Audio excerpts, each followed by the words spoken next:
कभी सोचा है कि एक ऑफिस, एक अस्पताल या कोई स्कूल, क्या ये एक इंडस्ट्री या उद्योग हो सकता है?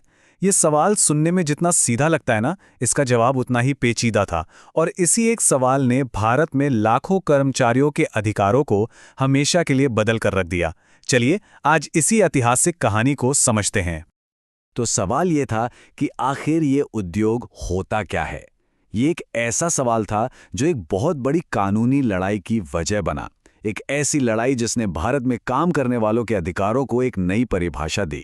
और इस सब की शुरुआत हुई थी बेंगलोर वाटर सप्लाई बोर्ड से। देखिए, ये पूरी कहानी शुरू होती है बेंगलोर में कुछ कर्मचारियों और उनके एम्प्लॉयर यानी बेंगलोर वाटर सप्लाई बोर्ड के बीच एक छोटे से विवाद से। लेकिन किसे पता था कि ये छोटा सा विवाद आगे चलकर इतना बड़ा रूप ले लेगा। तो आखिर हुआ क्या था? बात बस एक छोटे से जुर्माने से शुरू हुई थी, लेकिन इसने देखते ही देखते पूरे देश में एक कानूनी बहस छेड़ दी। हुआ ये कि बोर्ड ने अपने कुछ कर्मचारियों पर किसी गड़बड़ी का आरोप लगा के एक भारी भरकम जुर्माना लगा दिया। कर्मचारियों का कहना था कि यह जुर्माना गलत है और उन्हें अपनी बात रखने का मौका भी ठीक से नहीं दिया गया, जो कि सरासर नाइंसाफी थी। अब जब बोर्ड ने उनकी एक नहीं सुनी तो कर्मचारी भी चुप नहीं बैठे। उन्होंने हार नहीं मानी और इंसाफ के लिए अदालत का दरवाजा खटखटाने का फैसला किया। और बस यहीं से शुरू हुई एक लंबी कानूनी लड़ाई। ये मामला सबसे पहले लेबर कोर्ट गया, फिर वहां से कर्नाटक हाई कोर्ट पहुंचा और आखिर में ये मामला देश की सबसे बड़ी अदालत यानी सुप्रीम कोर्ट तक जा पहुंचा। हर अदालत में बोर्ड का एक ही तर्क था और वो बहुत सीधा था। उनका कहना था कि देखिए, हम एक पब्लिक सर्विस हैं, कोई मुनाफा कमाने वाली फैक्ट्री नहीं। इसलिए हम इंडस्ट्रियल डिस्प्यूट्स एक्ट 1947 के तहत उद्योग की परिभाषा में आते ही नहीं हैं। अगर कोर्ट ये बात मान लेता तो कर्मचारियों के पास कोई कानूनी अधिकार ही नहीं बचता। खैर, मामला अब सुप्रीम कोर्ट की 7 जजों की एक बड़ी बेंच के सामने था। और उनके सामने सिर्फ इस एक केस को सुलझाने की चुनौती नहीं थी, बल्कि दशकों से चली आ रही एक बड़ी पहेली को हल करना था कि आखिर ये उद्योग है क्या। असल में समस्या की जड़ तो कानून में ही थी। इंडस्ट्रियल डिस्प्यूट्स एक्ट में उद्योग की जो परिभाषा दी गई थी वो बहुत ही गोलमोल और अस्पष्ट थी। इसी वजह से अलग अलग अदालतें सालों से इस पर अलग अलग फैसले सुना रही थीं। तो इस सारी कंफ्यूजन को हमेशा के लिए खत्म करने के लिए कोर्ट एक नया, साफ और असरदार फॉर्मूला लेकर आया। इसे ट्रिपल टेस्ट के नाम से जाना गया। इस कानूनी पहेली को सुलझाने के लिए कोर्ट ने एक बहुत ही सरल 3 हिस्सों वाला टेस्ट बनाया।